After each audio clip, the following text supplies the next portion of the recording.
travel. What was your travel day like yesterday? It wasn't, it wasn't terrible.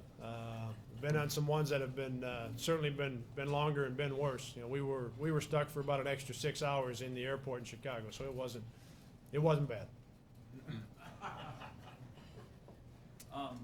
You played 3 games now. What have you seen with the refereeing? Have they been calling it like you were kind of schooled and taught and coached like they were going through?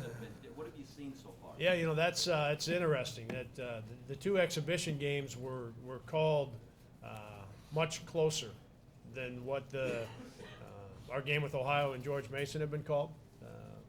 A little different that way.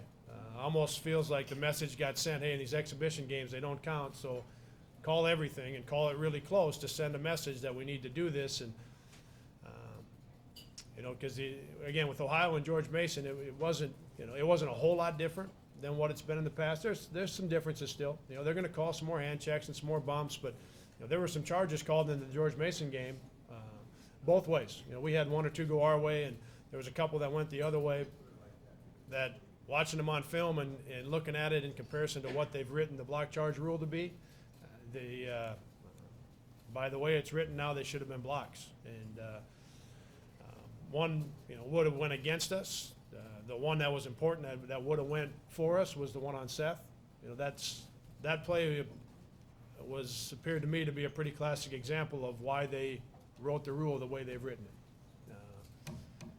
So we'll see going forward. It's going to be different, but I don't know if it's going to be as different as it seemed the first 2 weeks.